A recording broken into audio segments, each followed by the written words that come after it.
One day at the hospital where I work, I ran into a friend of my mom's named Karen. She looked at me in surprise and said, "What are you doing here? You're out of place. If you're looking for a job, you won't find one. Go back home." Karen's comment shocked the doctors around us. They didn't know what to say. I thought, what is she talking about? I hope this doesn't turn into a big issue. It might be too late already. It seemed Karen didn't realize that making an enemy of me was not a good idea. I couldn't keep quiet anymore and confronted her. "Karen, you really don't hold back, do you? Or do you just not get it?" Looking confused, she answered, "Huh? What are you talking about?" "My name is Olivia. I'm 37 years old, a mother of an active 9-year-old daughter and a playful 2-year-old son. My husband, Jackson, who is 3 years younger than me, is a dedicated nurse at a general hospital. I used to work too, but since having our second child, I've been on maternity leave. We once lived in a small 3-bedroom apartment, but before our son was born, we moved into a second-hand house with a loan. It needs some work but could be a cozy home. It has a big garden for the kids to play in and a rooftop balcony with a calming view. The house is old, which adds to its charm, and my husband and I really like it. Near our house is a beautiful park where the kids can play all they want, and it's our little paradise on weekends. Late in my second pregnancy, I met a mom in that park who introduced herself as Karen. Since her daughter and mine are the same age and often play together, Karen and I became friends and had many conversations. Karen always wears bright designer clothes, and her daughter is dressed in well-known brands. When I found out Karen worked as a surgeon at a well-known hospital, I guessed it might be the same one where my husband Jackson works. Out of curiosity, I asked her about it, and to my surprise, she did work there. Excited by this coincidence, she said with sparkling eyes, "This is such a coincidence. I'd love to meet your husband." So we decided to invite her over for tea the next weekend. On the promised Sunday, Karen and her daughter came to our house. But as soon as she walked in, she started looking around suspiciously, as if she was searching for something. "This house feels old. Did you inherit it from your family?" she asked. "No," I replied. "We bought it secondhand and moved in just last year. It is indeed old." As my husband spoke, Karen examined each piece of furniture as if she was evaluating its worth. We were taken aback by her rudeness. Meanwhile, the children played happily in the playroom, and only the adults were quietly enjoying tea in the living room. "Jackson, which department do you work in at the hospital?" Karen asked. "I work in the emergency department," Jackson said, a bit embarrassed. "But actually, I'm not a doctor, I'm a nurse. I support the doctors." "Really? You're a nurse?" she asked. "Yes, I graduated from medical school, but haven't passed the licensing exam yet. I plan to retake it next year." Karen's eyes widened, and she seemed to choose her words carefully. It's quite unusual to hear of someone graduating from medical school and not passing the licensing exam. Her next words made us uncomfortable. "Can a nurse's salary really support a family with children? Are you managing the mortgage payments and living expenses okay? Or is that why you chose an old second-hand house?" Her questions hurt us, and all we could do was give an erased smile. Karen made several more rude remarks, and we were speechless. After she left, I apologized to Jackson for the uncomfortable situation. "Jackson, I'm really sorry if I made you feel uncomfortable because of what Karen did. Maybe I should keep some distance from her from now on." "Don't worry about it," Jackson reassured me with a warm smile. "It was unexpected, but her personality certainly stands out. It's good to connect with other moms in the neighborhood, but I decided it would be best to not get too involved with Karen in the future." As time passed, new changes came to our family. I reached full term and safely gave birth to our second son. After celebrating his first birthday, I started to think about returning to work. Luckily, Jack's parents live nearby and have been a great help with the kids. Then, one day, I had some business at the hospital where my husband works. With some time before my meeting, I grabbed a hot coffee at the hospital cafe and was taking a moment to relax when I heard a familiar voice behind me. It was Karen. Oh my, isn't that Olivia? It's been such a long time. Hello, Karen. How have you been? Good. What brings you here today? Are you here to see Jackson? Maybe for a job interview or something? It must be tough on just Jack's income, right? Her tone was sarcastic, and she had a smug look as she spoke. Wanting to avoid a troublesome conversation, I responded lightly, well, something like that. However, Karen continued to pry, looking me over. This hospital has various stores, right? So where are you working part-time? At the convenience store or maybe the restaurant? After a brief silence, I curtly replied, sorry, it's about time for my appointment. I quickly left the cafe and moved swiftly through the hospital. I took the elevator to the top floor. My destination was the director's office, where I had an important job consultation. After about an hour of discussion, I headed to the large auditorium of the university for my next appointment. There was an important announcement scheduled that afternoon with all the hospital staff gathered. On the way to the auditorium by chance, I ran into Jackson. Jackson, that's great. After the director's talk, let's go for lunch together, I suggested. Sounds good. It's a bit of a walk, but how about pasta? He offered with a smile. The pasta place behind the hospital sounds good. I haven't been there in a long time. I'm actually looking forward to it. I agreed happily. It had been a while since I had been to the hospital, so lunch with my husband was a rare treat. In the hallway to the auditorium, I ran into several doctors and engaged in brief conversations while exchanging greetings. Jackson moved ahead quickly, and I followed at a leisurely pace towards the passageway leading to the auditorium. I met some colleague doctors. Olivia, it's really been a while, and I heard you had a child. Congratulations, they said warmly. Another doctor joined in. Olivia, you were such a big help here. We've been in quite a stir since you left, he said with a laugh, hinting at their struggles. Then another asked with interest, is your turn imminent? The reunion was comforting, filled with nostalgia and relief to see my colleagues well. But the atmosphere quickly changed when Karen appeared. Olivia, why are you here? Karen asked curiously. Are you heading to the auditorium by any chance? Yes, that's right. I have some business. I responded modestly yet clearly with several colleagues around. But Karen's questions grew more pressing. But the gathering is only for doctors and nurses, right? Why would a part-timer be here? She asked, not hiding her skepticism. Her remark brought silence to the corridor, a silence that felt heavy. A part-time lady like her, a doctor muttered. Is she okay? Another murmured worriedly. I tried to ignore Karen's words, not wanting to stir up unnecessary trouble. However, Karen seemed only more provoked. Why are you ignoring me? It's like you don't think at all. You, Karen exclaimed with a sneer. Lost your way? The auditorium isn't this way. If you're looking for part-time work, go the other direction. Now, please leave, she commanded, looking down on me. The doctors present were appalled by Karen's behavior, but they stood by me, trying to diffuse the situation. They raised their voices in unison against Karen. Disappointment and anger were evident on their faces, and their voices contained a strong sense of rejection toward her actions. Hold on, what kind of way is that to speak to Olivia? Don't you have any manners? Apologize to her right now, they demanded, not just disapproving but reproaching Karen's conduct. The doctors gathered, looking tense, and confronted Karen. The atmosphere was charged with tension. Faced with a united front against her, Karen appeared confused and at a loss for words. What's going on? I just pointed out that she doesn't belong here. The meeting is only for relevant personnel, and she doesn't fit the bill, right? She tried to justify her stance. But my patience had reached its limit. With a composed tone, but with content sharp as a blade, I addressed Karen. Karen, you really are brave, aren't you? Or is it that you simply can't read the room? I critiqued calmly. Unable to find a rebuttal, she stared back at me, perplexed. What did you just say?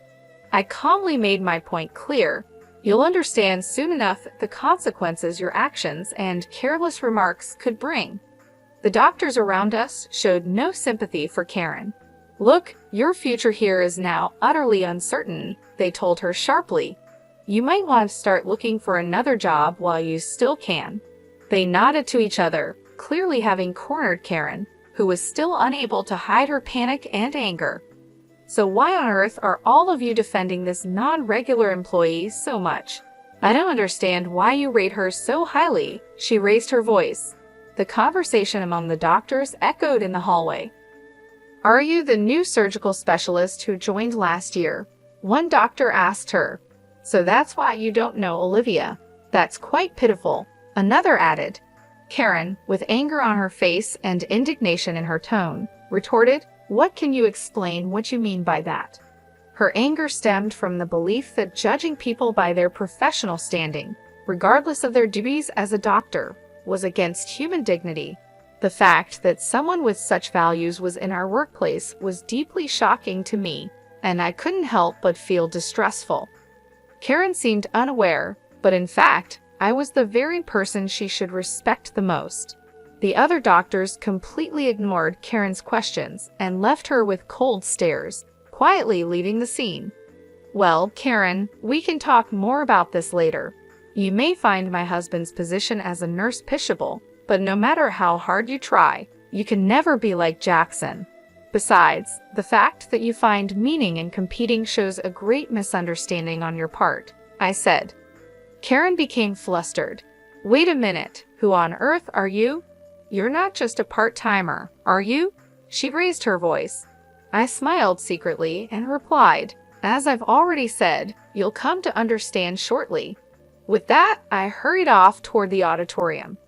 As I entered, a large number of doctors had already gathered, and the director stood in front of the screen as most of the attendees had arrived.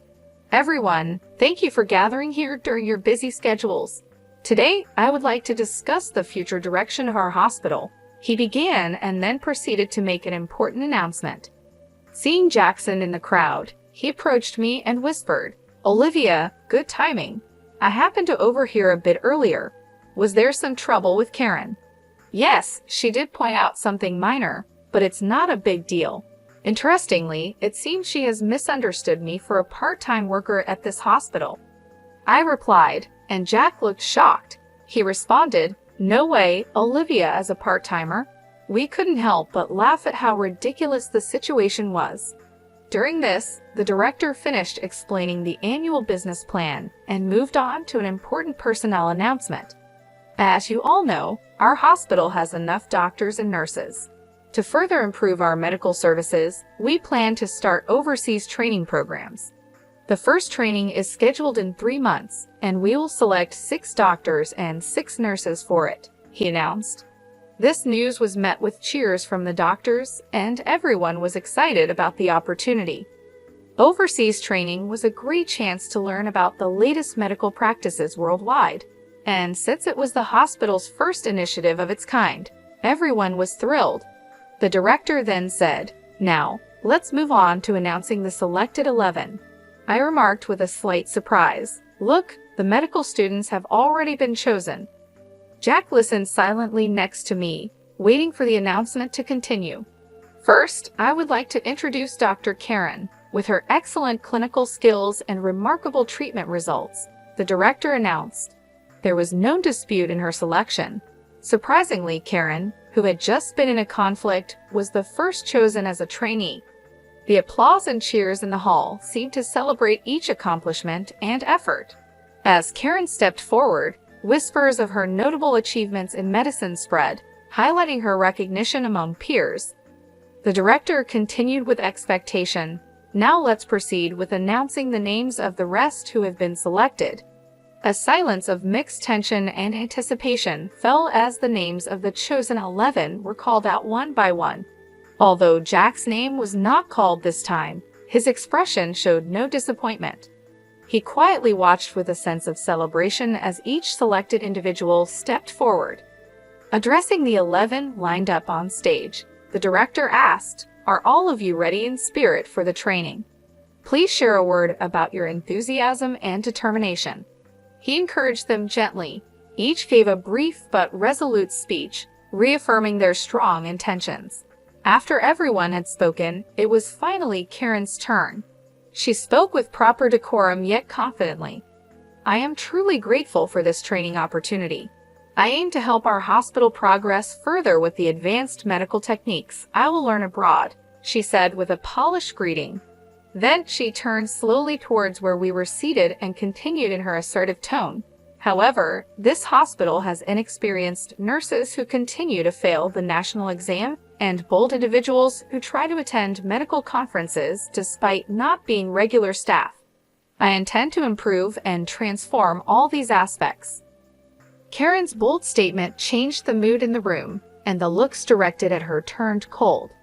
Her words brought out the hospital's tensions and showed how risky youthful overconfidence can be.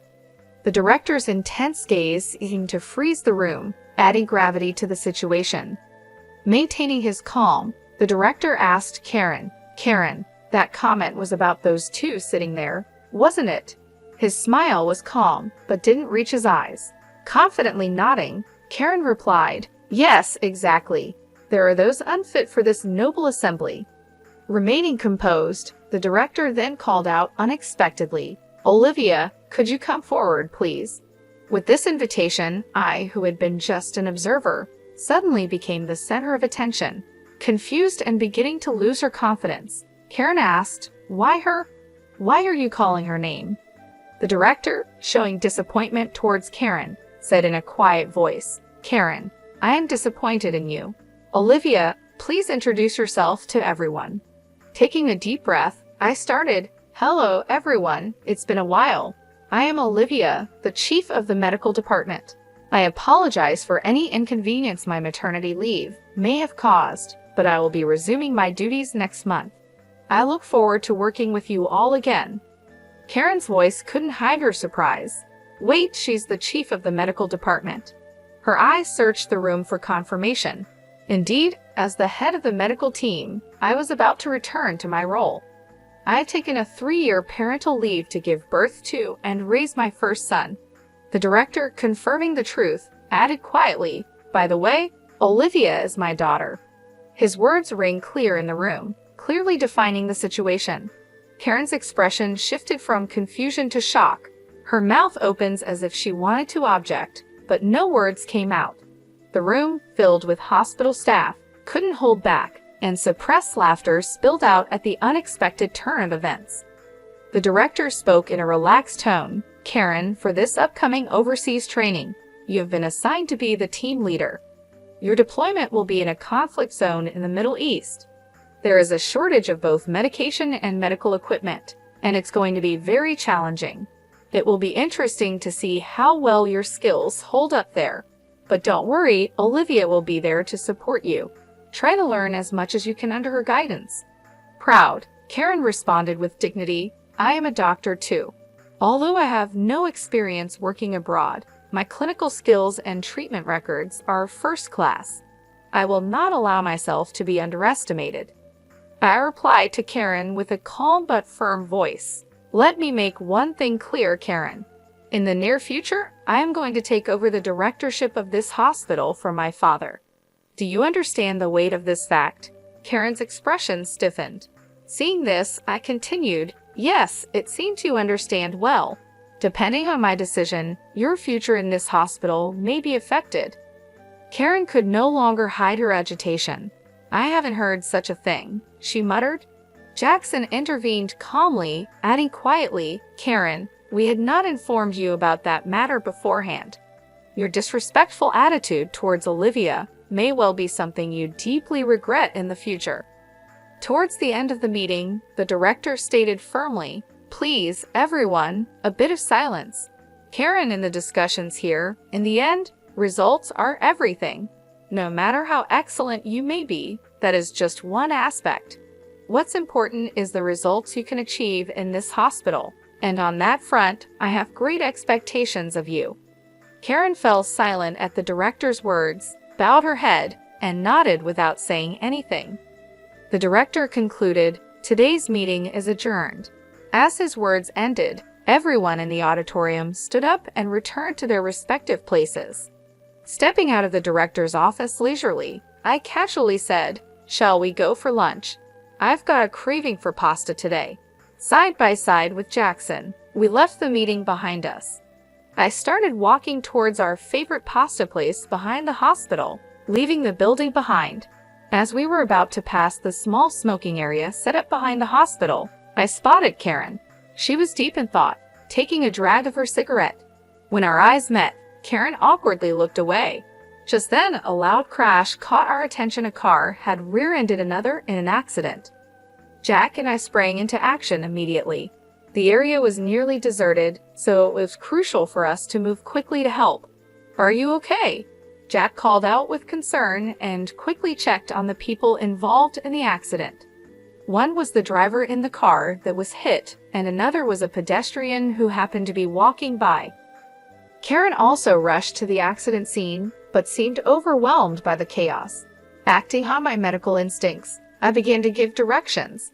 "Jackson, quickly get that man into a safe position and check his pulse," I instructed. Jack moved without wasting any time, following my instructions promptly. As an emergency nurse, Jack had received special training, including attending surgeries I conducted.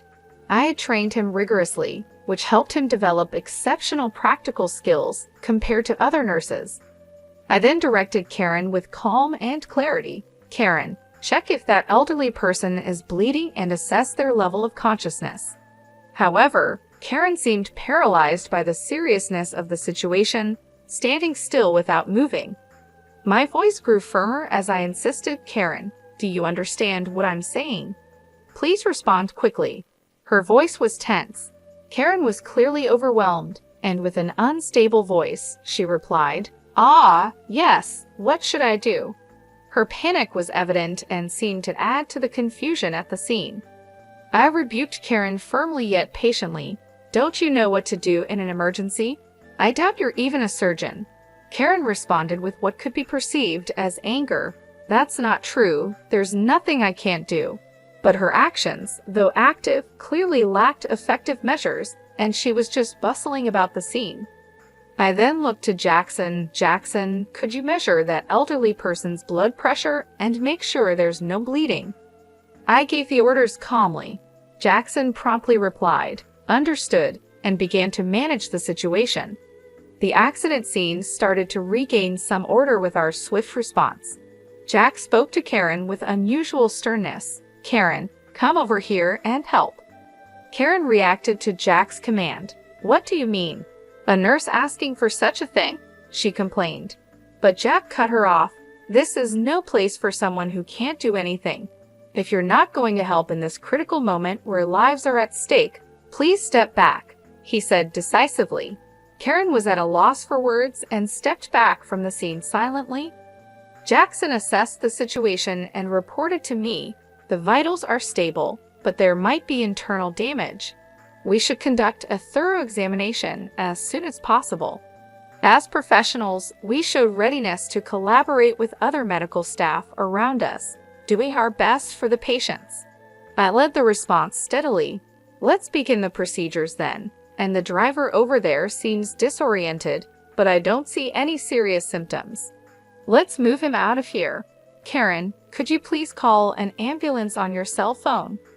Despite my instructions, Karen stood frozen, unable to move. I addressed her with suspicion. "Karen, I'm speaking to you. Do you hear me?" Karen seemed confused, hesitantly murmuring, What's the number for the ambulance again?"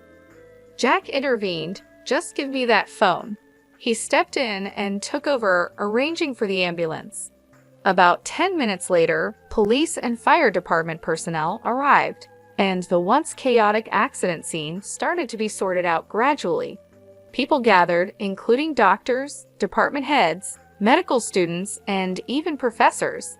Without being disturbed by this, I spoke to Karen with calm and stern emphasis on the gravity of the situation. "Karen, to be frank, your actions earlier were more of a hindrance than a help. What exactly can you say you accomplished?" I posed the direct question. Karen was silent, unable to answer. In the medical field, every minute, every second can determine the outcome. "This is not a place to protect your ego," I continued. Karen's voice was barely audible as she apologized. "I'm sorry." The crowd at the accident scene quietly observed their exchange, and the director himself was also present. Karen just seemed out of place and embarrassed. I continued, "Karen, you've looked down on Jack as just a nurse, but the fact is, your positions are different. There's no meaning in comparing you and Jackson. He is one of the most competent nurses in this hospital. Can't you see now how powerless and insufficient your actions were in this situation?" Karen stubbornly retorted, "If I had more experience in emergency situations, I could handle it perfectly well." But Jack sensed the uncertainty behind her words and calmly pointed out her flaw. "You're always driven by a desire to have your accomplishments recognized, but your actual skills in the field are still immature. You've just demonstrated that yourself," he asserted. He continued, "You say you'll gain experience in emergency treatment in the future, but this moment is also a practical situation. Given your current state, it's unlikely you'll have further opportunities to experience the field in the future." Karen's confidence began to show cracks, and she seemed on the verge of tears, aware of the eyes around her. Yet, the medical field, dealing with lives, demands proper judgment and strictness. Therefore, I had to make a tough decision that would impact Karen's future. "Karen, I regret to say this, but your name will be removed from the Overseas Training Program candidate list," I declared. Karen was taken aback. "What?" I looked to the director for confirmation. "Father, this decision is acceptable, correct?" The director nodded deeply. "No problem. This incident has given me a clear understanding of her capabilities. I have great expectations for Jack. We have always selected trainees based on their grades, but it may be necessary to reconsider our selection system in light of this." His quiet but firm response marked a complete defeat for Karen. With a calm but resolute voice, I advised Karen, "Karen, it's important for you to relearn from the basics. Only then will you have the right to compete at the same level as Jack. Also, take to heart the dangers of judging a person's worth by their appearance. While I considered letting you go from the workplace, I have decided to give you one more chance, the last chance. Make the most of this opportunity and show us your full effort," I advised sternly yet justly. Afterward, they quietly left the scene, but the looks from the doctors around Karen were cold, filled with disappointment and disapproval. Their evaluation of her future was seemingly already set. Weeks passed, and the long-awaited departure day for the overseas training arrived. Jack and I headed to the airport, excited to acquire new knowledge and experience. I heard that Karen resigned from the hospital a month after the incident. She couldn't handle the cold stares from those around her and chose to put her pride first. Personally, I thought that was for the best. A doctor who prioritizes pride over everything else shouldn't be responsible for patients' lives, and no one would want to trust their life to such a person. On the way to the airport, I spoke to Jackson with hopeful words. "Jackson, let's use our skills to make this hospital one of the most famous in the world." Sharing that passion and reaffirming his determination, Jackson replied, "That's right. I need to work even harder and get my medical license as soon as possible." And so, I quietly made a promise to myself again, reaffirming my strong commitment as a doctor to fulfill my duties.